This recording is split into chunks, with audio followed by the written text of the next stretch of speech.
The Covenant Campaign of September 1912, as endorsed by Carson and organised by Sir James Craig, again allowed Unionism to demonstrate its defiance to Home Rule. Its design was to mobilise the people and explain to them the oath or commitment that they would make on Covenant Day. The first demonstration in the Covenant Campaign was in Enniskillen. Seen as the gateway to the south, it also focused on the historical role Enniskillen played in the Glorious Revolution and the defeat of James II.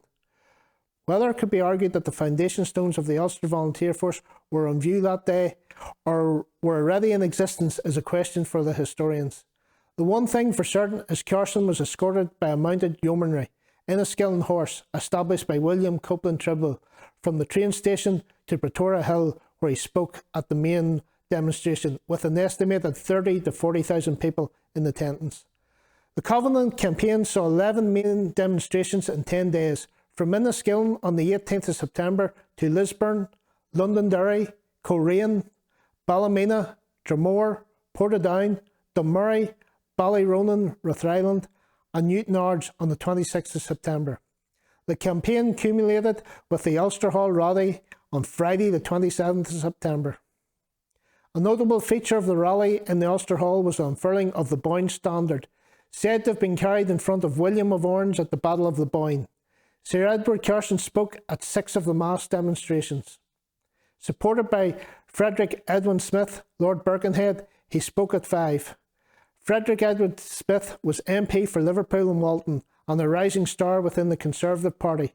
Smith was stinging in his criticism of the government for bringing forward the Home Rule Bill. Covenant Day. On Saturday the 28th of September 1912, Ulster Day is a day inscribed into Unionist folklore, like that of the Battle of the Boyne in 1690. But Ulster Day was not just a day for signing the Covenant, it was also a day for reflection and prayer, with upward of 500 religious services being held on Ulster Day. The London Daily Telegraph recorded, "The more strictly political objectives of the Covenant derive all their strength and stability from this religious character. The churches and their leaders were instrumental in the support of the people and political leaders. In their fight against Home Rule, Charles Frederick D'Arcy, Bishop of Down and Connor, on Ulster Day said, 'We hold that no power, not even the British Parliament, has the right to deprive us of our heritage of British citizenship.' In Dungannon, County Tyrone, a service was held in the parish church, where the address was given by the Reverend T.J. McIndoo, the rector, while both Presbyterian churches held a united service in the First Presbyterian Church, at which the Reverend Samuel Lindsay preached. The service in the Methodist Church was conducted by the Reverend R.J. Elliott, and in the Baptist Church by the Reverend Thomas Warwick. While at each of these services, the choice of hymns and lessons were decidedly loyal. A standard service sheet was produced, and a specially written prayer for the Ulster Day services was also produced. Throughout the Covenant Campaign, the Belfast newsletter printed details of church services and locations where people would sign the Covenant. An example of this is seen highlighting the service in Tullyliskin, New Mills Parish Church, and Covenant and Declaration signing in New Mills Orange Hall. Organisation for Covenant Day was done in such a way that all Unionists would have the opportunity of signing the Covenant in their own districts. The Public Records Office from the Ulster Unionist Council Archives recorded that in total 237,368 men signed the Covenant, with 228,991 ladies signing the Declaration. These figures include Ulster people who signed the Covenant and Declaration outside of Ulster. The Ulster Covenant was signed in places such as Bristol, Edinburgh, Glasgow, Liverpool, London, Manchester, York, and indeed in the mid-Atlantic on the SS Lake Champlain, bound for Montreal, Canada. On Covenant Day, men signed the Covenant form while the ladies signed the Declaration. Each person who signed the Covenant received a souvenir copy on parchment.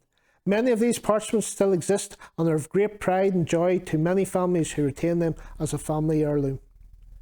The Ulster Covenant was signed in a variety of places in and around Dungannon: Killyman Church Square, Killisland, New Mills Orange Hall, Scott Street, Dungannon. Over 2,000 alone signed in Dungannon. On Monday the 30th September 1912, reports of Ulster Day from Dungannon were as follows. from if somewhat stormy weather favoured the Ulster Day celebrations in Dungannon. The streets of the town were decorated with Union Jacks, which were displayed from all Unionist dwellings and business premises, and from the Protestant churches. All business was suspended from 1:30 p.m. for several hours of the afternoon, and at 2 o'clock services were held in all the Protestant churches, which were completely filled.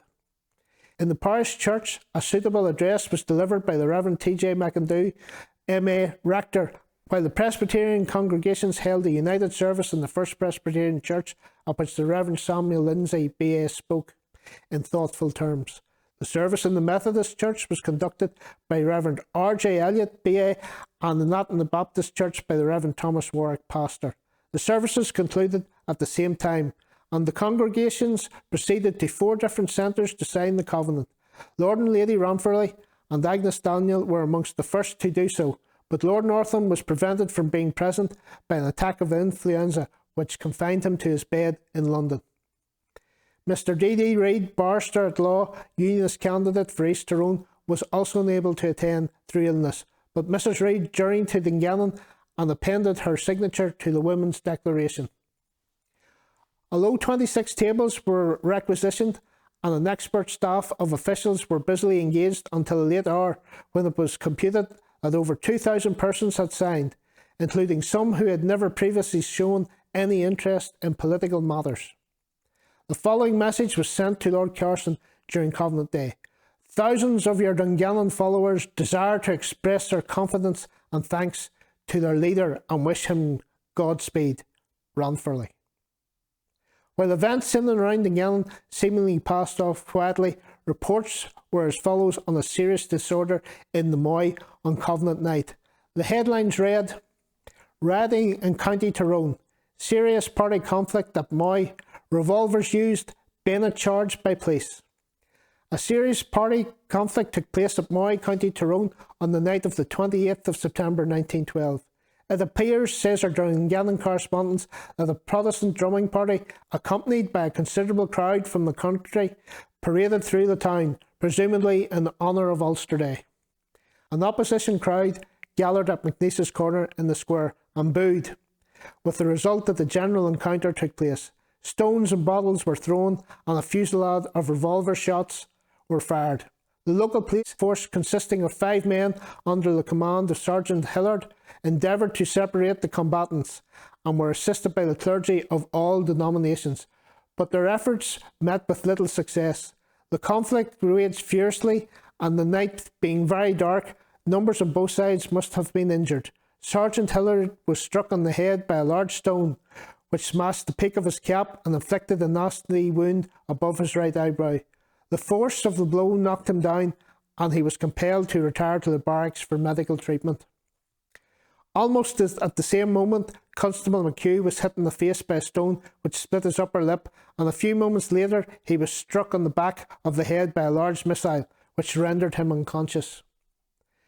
Having been carried home, he remained in that condition for several hours.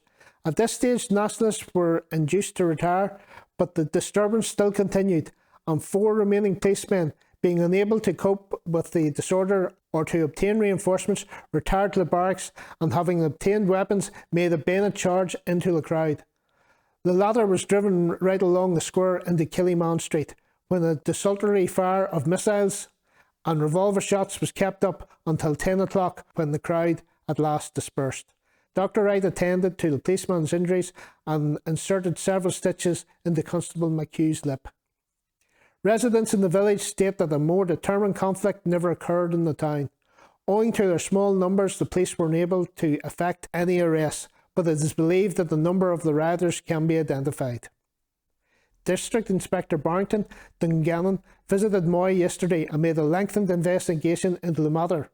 During Ulster Day, the Ulster Signalling Corps were busily engaged in dispatching and receiving messages of support to Carson. Messages not only came from throughout Ulster and Ireland, but from Unionists throughout Great Britain and further afield. May God give you the strength and wisdom to guide our right Ireland's faithful sons in trying to save our beloved native land from degradation, disaster, religious strife and civil war. From the Lord Primate. West Carmarthen Unionist Association, at a meeting today, send your hearty congratulations on your magnificent stand against Home Rule and wish you the best of luck. Ulster will fight and Ulster will be right. General Sir James Hills Jones, VC KCB Chairman. An everlasting memory of the Covenant Day is the picture of Sir Edward Carson signing the Covenant in Belfast City Hall on the Union Jack draped table. Sir Edward Carson was the first to sign the Covenant, but to every man that signed that day or lady that signed the Declaration, the bond of unity in defence of Home Rule was prevalent.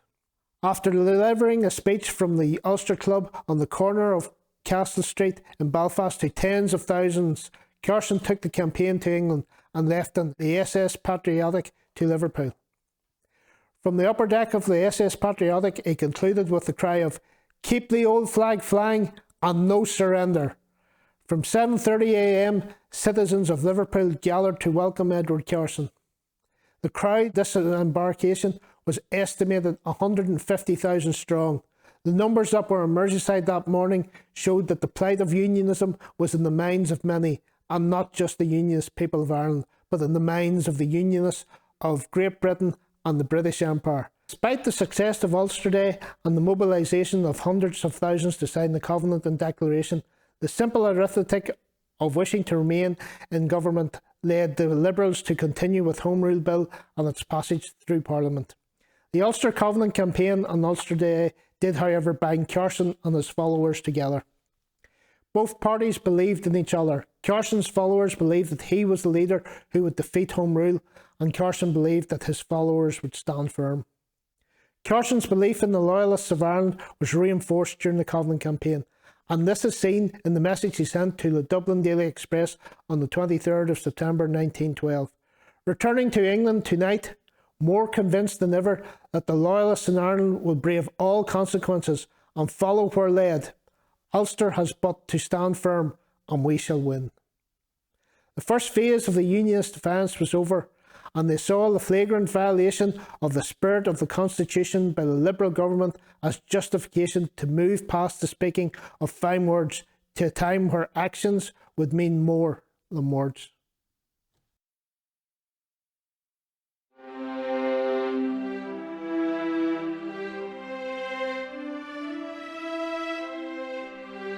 To celebrate the centenary of the formation of Northern Ireland, Killyman and District Cultural Group have produced this precision-minted, bright nickel collectible coin. The front features a coat of arms surrounded with the text, "The Formation of Northern Ireland 1921, Centenary 2021. The coin also comes with a fold-out insert with a brief history of Northern Ireland. These coins will make excellent keepsakes or gifts for children, friends and family. The coin is protected by a removable plastic shell and is presented in a velvet snap-close case. The reverse side shows a crown, map of Northern Ireland, Lord Carson and the Union flag, surrounded by the names of the 6 counties of Northern Ireland. Coins are available online at kadcg.co.uk for £20 plus £5 postage and packing.